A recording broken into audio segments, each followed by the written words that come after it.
আমরা যে খবরের দিকে নজর রাখবো, অত্যন্ত গুরুত্বপূর্ণ খবর। তৃণমূলের ব্যাংক অ্যাকাউন্ট ফ্রিজ করার আবেদন, সব লেনদেনে নিষেধাজ্ঞা চেয়ে আবেদন।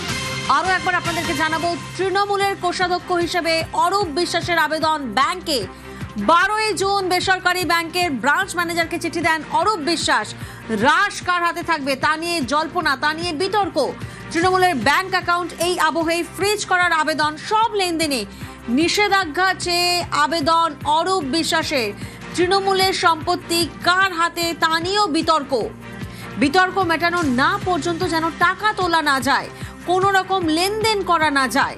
তৃণমূলের কোষাধ্যক্ষ হিসেবে আবেদন অরূপ বিশ্বাসের। সহকর্মী কৌশিক দাশগুপ্ত এই মুহূর্তে আমাদের সঙ্গে রয়েছেন। সরাসরি কৌশিকের থেকে একবার জানবো, কৌশিক, এবার কি তৃণমূলের অ্যাকাউন্ট ফ্রিজ হতে চলেছে? হ্যাঁ, সেরকমই আবেদন জানানো হয়েছে। টিএমসির ব্যাংক অ্যাকাউন্টগুলি ফ্রিজ করার আবেদন জানিয়েছেন অরূপ বিশ্বাস।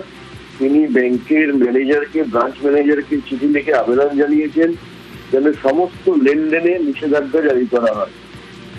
নিজেকে টিএমসির কোষাধ্যক্ষ হিসাবে উল্লেখ করে এই চিঠি লিখেছেন অরূপ বিশ্বাস। বেসরকারি ব্যাংকের ব্রাঞ্চ ম্যানেজারকে তিনি চিঠিটা লিখেছেন। তাতে তিনি লিখেছেন, টিএমসির রাশ ও কর্তৃত্ব কার হাতে এ নিয়ে এখন বিতর্ক রয়েছে। রাশ অর্থাৎ তিনি লিখেছেন কন্ট্রোল, আর কর্তৃত্ব অর্থাৎ অথরিটি। টিএমসির কন্ট্রোল এবং অথরিটি কার হাতে এ নিয়ে বিতর্ক রয়েছে। সেই বিতর্ক মেটানো পর্যন্ত যেন টাকা তোলা না যায় অ্যাকাউন্টগুলি থেকে। শুধু টাকা তোলা নয়, কোন রকম ট্রানজাকশন যেন করা না যায়, কোন রকম লেনদেন যেন করা না যায়, এই আর্জি জানিয়েছেন অরূপ বিশ্বাস।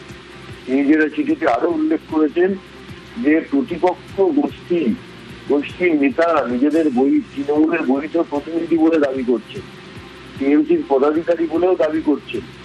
এবং টিএমসির ব্যাংক অ্যাকাউন্ট গুলো তাহলে এখন সামলাবেন কারা? ব্যাংক অ্যাকাউন্ট সামলানোর কর্তৃত্ব এখন তাহলে কাদের হাতে? এ নিয়ে তো এখন অনিশ্চয়তা। তাই এখন সমস্ত লেনদেনে যেন নিষেধাজ্ঞা জারি করা হয়, এই আবেদন বিশ্বাস জানিয়েছেন। 12ই জুন ব্যাংকের ব্রাঞ্চ ম্যানেজারকে তিনি চিঠি লিখেছেন। চিঠিতে তিনি উল্লেখ করেছেন যে কোষাধ্যক্ষ হিসাবে তিনি এই আবেদন জানাচ্ছেন। এবং তিনি এও লিখেছেন যে তৃণমূলের 20 জন এমপি এবং 58 জন বিধায়ক হয় তারা কেউ তৃণমূলের বিরুদ্ধে প্রকাশ্যে বিদ্রোহ করেছেন অথবা দল ছেড়েছেন। এই অবস্থায় দলের কন্ট্রোল ও অথরিটি কাদের হাতে থাকবে, কাদের হাতে রয়েছে, এবং দল পরিচালনা করা এবং দলের সম্পত্তি কার হাতে, এই নিয়ে বিতর্ক তৈরি হয়েছে। এই বিতর্ক না মেটা পর্যন্ত যেন কোন রকম লেনদেন করা না যায়, সমস্ত রকম লেনদেনে যেন নিষেধাজ্ঞা জারি করা হয়। তৃণমূলের ব্যাংক অ্যাকাউন্ট গুলি থেকে সমস্ত রকম লেনদেনে যেন নিষেধাজ্ঞা জারি করে ব্যাংক কর্তৃপক্ষ। বেশ, কৌশিক, তুমি আমাদের সঙ্গে থাকো। অরূপ বিশ্বাস, একেবারে তুমি আমাদের সঙ্গে থাকো। আরো একবার আমাদের দর্শকদেরকে জানাবো, তৃণমূলের ব্যাংক অ্যাকাউন্ট ফ্রিজ করার আবেদন, সব লেনদেনে নিষেধাজ্ঞা চেয়ে আবেদন করা হয়েছে। আবেদন কে করেছেন? আবেদন করেছেন তৃণমূলের কোষাধ্যক্ষ অরূপ বিশ্বাস। তৃণমূলের কোষাধ্যক্ষ হিসেবে অরূপ বিশ্বাসের আবেদন ব্যাংকে। 12ই জুন বেসরকারি ব্যাংকের ব্রাঞ্চ ম্যানেজারকে চিঠি দেন অরূপ বিশ্বাস। আবির আরেক প্রতিনিধি আমাদের সঙ্গে রয়েছেন এই মুহূর্তে। আবির, কত টাকা আছে তৃণমূলের ব্যাংক অ্যাকাউন্টে আনুমানিক, তাও কি কিছু জানা যাচ্ছে? তৃণমূলের ব্যাংক অ্যাকাউন্টে মোট 625,79,87,264 টাকা রয়েছে। ব্যাংকের ফিক্সড ডিপোজিট হিসাবে রয়েছে 255,77,28,322 টাকা। ব্যাংক ব্যালেন্স মিলিয়ে তৃণমূলের ব্যাংকে থাকা মোট টাকার পরিমাণই হচ্ছে 876,15,15,586 টাকা। এছাড়া আছে অডিট রিপোর্ট অনুযায়ী চেক হিসাবে তৃণমূলের ঘরে এখনো পর্যন্ত প্রায় 50 কোটি টাকা রয়েছে বলে জানা যাচ্ছে।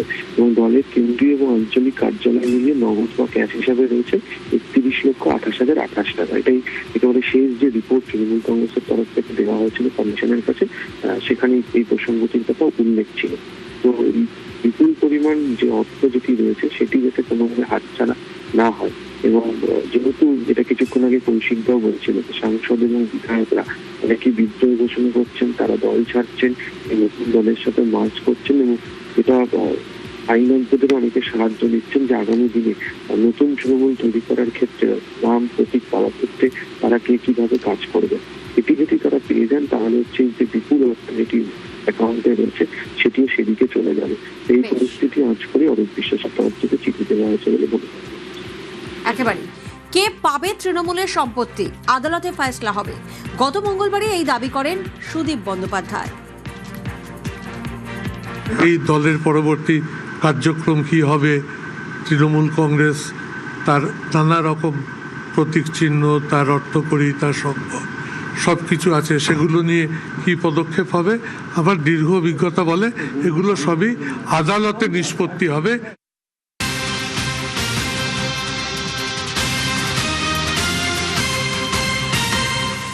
তৃণমূলের ব্যাংক অ্যাকাউন্ট ফ্রিজ করার আবেদন জানিয়ে ব্যাংক ম্যানেজারকে অরূপ বিশ্বাসের চিঠি। অরূপ বিশ্বাসের এই চিঠিতে কোথাও না কোথাও কি নতুন সমস্যায় পড়ল তৃণমূল, কালীঘাট তৃণমূল। এমনিতেই ভোটের পর আমরা দেখেছি দল ভেঙে খান খান হয়েছে। মমতা অভিষেক বন্দ্যোপাধ্যায়ের নেতৃত্বের দলের মধ্যেও এখন চ্যালেঞ্জের মুখে। কৌশিক প্রতিনিধি আমাদের সঙ্গে রয়েছেন। কৌশিক, এটা রাজনৈতিকভাবে কতটা তাৎপর্যপূর্ণ? রাজনৈতিকভাবে তো অবশ্যই তাৎপর্যপূর্ণ, কারণ এই প্রেক্ষাপটটা মাথায় রাখতে হবে। একদিকে তৃণমূলকে ভেঙে খান খান হচ্ছে, তৃণমূলের সাংসদরা নতুন দলের সঙ্গে মাঠ করে যায় এনসিপি, বিধায়করা এবং এমন ভাবে মাঠ করেছে তারা 2/3 হচ্ছে একসঙ্গে রয়েছে, এবং তারা যেটা দাবি করছেন এবং সংবিধান বিশেষজ্ঞরা যেটা বলছেন যে কোনো দলের 2/3 নেতারা যদি একসঙ্গে বেরিয়ে কোনো একটি দলের সঙ্গে মাঠ করেন তাহলে সেটা সাংবিধানিকভাবে বৈধ, তার মধ্যে অসাংবিধানিক কিছু নেই। সংবিধানের 10ম তফসিলে এই ক্ষমতা তাদের দেওয়া হয়েছে। 2/3 নেতা যদি কোনো দলের একসঙ্গে বেরিয়ে কোনো দলের সঙ্গে মাঠ করতেই পারে অন্য একটি দলের সঙ্গে, 10ম তফসিলে এই উল্লেখ রয়েছে যদি তারা মাঠ করেন তারা দলত্যাগ বিরোধী আইন তাদের উপর কার্যকর হবে না। এবং এটা তাদের দাবি যে তৃণমূলের এই যে দেশের সাংসদরা তারা এটাই দাবি করছেন যে সংবিধানে এই ক্ষমতাটা দিয়েছে, তারা সেই মতেই তৈরি হচ্ছে। আবার উল্টো দিকে এদিকে কি হয়েছে, বিধানসভায় তার আগেই তৃণমূলের ভাঙানো হয়েছে, সেখানেও বহু তৃণমূল বিধায়ক একজোট হয়েছে, সংখ্যাটা 7-এর ওপর বলে দাবি করা হচ্ছে। সেই নিয়ে এইবার বিধানসভায় যারা বিধায়ক রয়েছেন তৃণমূলের দেশের বিধায়ক যারা আলাদা হয়ে জোট বেঁধেছেন তারা বলছেন তারাই আসল তৃণমূল। ওদিকে সংসদে দিল্লিতে লোকসভায় তৃণমূল সাংসদরা নতুন দলের সঙ্গে যুক্ত হচ্ছে। সুদীপ বন্দ্যোপাধ্যায় বলছেন সম্পত্তি কার হাতে থাকবে, দলের প্রতীক কার হাতে থাকবে, এমনি কোর্টে ফয়সলা হবে। এই পরিস্থিতিতে তৃণমূল, মমতা বন্দ্যোপাধ্যায় তৃণমূল কি আতঙ্কে? এবারে কি তাদের টাকা পয়সা যা আছে কয়েকশো কোটি টাকা, যেটা আমি হিসাব দিল, এই কয়েকশো কোটি টাকা কি তারা হাতছাড়া হবে? এই আশঙ্কা থেকে কি এবার তারা এই ব্যাংক অ্যাকাউন্ট গুলি ফ্রিজ করার আবেদন জানালো? অরূপ বিশ্বাস নিজেকে কর্তৃপক্ষ হিসাবে উল্লেখ করে যে চিঠি লিখেছেন তাতে কিন্তু বারবার আসলে এই আশঙ্কার কথাই লিখেছেন যে এরকম ভাবে বিদ্রোহী হয়ে উঠেছেন তারা এরকম এই অ্যাকাউন্ট থেকে টাকা তুলে নিতে পারেন বা ট্রানজাকশন করতে পারেন, এই আশঙ্কা তারা করছেন। সেটা যেন করা না যায় তাই সমস্ত রকম লেনদেনের উপর নিষেধাজ্ঞা কি ব্যাংক ম্যানেজারকে চিঠি দিয়েছেন অরূপ বিশ্বাস। বেশ,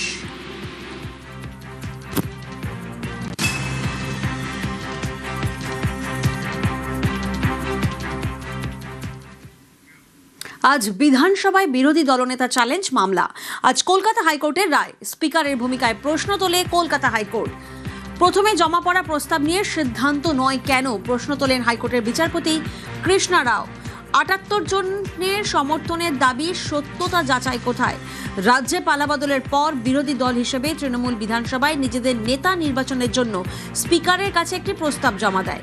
সেই চিঠিতে শোভনদেব চট্টোপাধ্যায়কে বিরোধী দলনেতা করার কথা উল্লেখ ছিল, কিন্তু পরে দলের একাংশের বিধায়ক নিজেদের বিক্ষুব্ধ গোষ্ঠী দাবি করে পৃথকভাবে স্পিকারের কাছে যান। তাঁদের দাবি ছিল সংখ্যাগরিষ্ঠ বিধায়কের সমর্থন রয়েছে ঋতব্রত বন্দ্যোপাধ্যায়ের পক্ষে। শেষ পর্যন্ত স্পিকার সেই দাবিকেই স্বীকৃতি দেন। এই সিদ্ধান্ত ঘিরেই আদালতে মামলা দায়ের হয়। আর আজ সেই মামলায়, অর্থাৎ আজ কলকাতা হাইকোর্টে সেই মামলারই রায় রয়েছে। স্পিকারের ভূমিকায় প্রশ্ন তোলে কলকাতা হাইকোর্ট। আমরা দেখি, প্রশ্ন তোলেন হাইকোর্টের বিচারপতি কৃষ্ণা রাও। বিধানসভায় বিরোধী দলনেতা চ্যালেঞ্জ মামলা। আজ কলকাতা হাইকোর্টের রায়, স্পিকারের ভূমিকায় প্রশ্ন তোলে কলকাতা হাইকোর্ট। প্রথমে জমা পড়া প্রস্তাব নিয়ে সিদ্ধান্ত নয় কেনই বা পরের প্রস্তাব গ্রহণ করা হলো? সই জালের অভিযোগ এবং নতুন দাবি, দুই ক্ষেত্রেই কেন দুপক্ষের কথা শোনা হয়নি? ৭৮ জনের সমর্থনের দাবির সত্যতা যাচাই কোথায়? প্রশ্ন তোলেন হাইকোর্টের বিচারপতি কৃষ্ণা রাও। বিধানসভায় বিরোধী দলনেতার চ্যালেঞ্জ মামলা, আজ কলকাতা হাইকোর্টের রায়দান পর্ব থাকবে, আমাদের সেই দিকেই নজর থাকবে, কারণ স্পিকারের ভূমিকায় প্রশ্ন তোলে কলকাতা হাইকোর্ট। রাজ্যে পালাবদলের পর বিরোধী দল হিসেবে তৃণমূল বিধানসভায় নিজেদের নেতা নির্বাচনের জন্য আমরা দেখি যে স্পিকারের কাছে একটা প্রস্তাব জমা দিয়েছিল। সেই চিঠিতে শোভনদেব চট্টোপাধ্যায়কে বিরোধী দলনেতা করার কথা উল্লেখ ছিল। তারপরেই আমরা দেখলাম সই বিতর্ক, সই নিয়ে নানা জল্পনা, আর তারপরে ঋতব্রত বন্দ্যোপাধ্যায়ের নাম সামনে আসে, কারণ সংখ্যাগরিষ্ঠ বিধায়কের সমর্থন ছিল ঋতব্রত বন্দ্যোপাধ্যায়ের পক্ষে। আর আজ কলকাতা হাইকোর্টের রায়দান। অর্ণব প্রতিনিধি আমাদের সঙ্গে রয়েছেন। আজ ঠিক কি হতে চলেছে অর্ণব, ঠিক কি আভাস পাওয়া যাচ্ছে? দেখো, আভাস বা রায় সেটার জন্য 10:30 পর্যন্ত অপেক্ষা করতে হবে। তবে গত 3 দিন শুনানিতে বিচারপতি কৃষ্ণা রাও যে প্রশ্ন ছুড়েছেন স্পিকারের সিদ্ধান্ত নিয়ে, তা কিন্তু পুরোপুরি যে স্পিকারকে আদালতের বিবেচনার বাইরে রেখেছে, তার সিদ্ধান্ত বাইরে রেখেছে এমনটা বলা যায় না। বরঞ্চ একটাই রাজনৈতিক দল তৃণমূল কংগ্রেস, তাদের মনোনীত দুজন, এক্ষেত্রে আদালতের চোখে শোভনদেব চট্টোপাধ্যায়ের প্রারম্ভিক ভাষণ যখন প্রথম বিধানসভা বসে, তখন তাকে বিরোধী দলনেতা হিসেবে প্রারম্ভিক তাকে ওয়েলকাম জানিয়েছিলেন স্পিকার সাহেব। কিন্তু পরে বিরোধী ব্লক থেকে বিরোধী দলনেতা নির্বাচন হওয়া, এই দুটোর মধ্যে কোনো সাযুজ্য আছে কিনা বা স্পিকার কোনো আলাদা করে কোনো তদন্ত করেছিলেন কিনা, একাধিক প্রশ্ন হাইকোর্ট ছুড়েছে এবং সেই প্রশ্নের উত্তর দেওয়ার চেষ্টা করেছে স্পিকারের আইনজীবীরা, একই সঙ্গে বিধানসভার প্রধান সচিবের আইনজীবীরা, একই সঙ্গে ঋতব্রত বন্দ্যোপাধ্যায় আর আইনজীবীও দুটি অপশনের কথা জানিয়েছে যে কলকাতা হাইকোর্ট যদি ধরিয়ে নেওয়া হয় দেশের অন্যান্য বিভিন্ন হাইকোর্টে একই ধরনের মামলার যে সুপ্রিম কোর্টের রুলিং রয়েছে বা ডিরেকশন রয়েছে, তাতে হয় এই সিদ্ধান্ত অর্থাৎ ঋতব্রত বন্দ্যোপাধ্যায় সেই সিদ্ধান্তে অন্তর্বর্তী কোন রকম একটি স্থগিতাদেশ হাইকোর্ট দিচ্ছে, নতুবা স্পিকারের কাছে সিদ্ধান্তটি নতুন করে নেওয়ার জন্য ফেরত পাঠাচ্ছে হাইকোর্ট। এমনটা সম্ভাবনা এক্সট্রিম পর্যায়ে ভাবা যেতে পারে। সব দিক থেকে স্পিকারের যে সিদ্ধান্ত ছিল বিরোধী ব্লক থেকে বিরোধী দলনেতা করা, সেক্ষেত্রে সর্বোপরি শেষমেশ রায় কি দেয় কলকাতা হাইকোর্ট, তার জন্য সকাল 10:30 পর্যন্ত আমাদের অপেক্ষা করতে হবে। বেশ,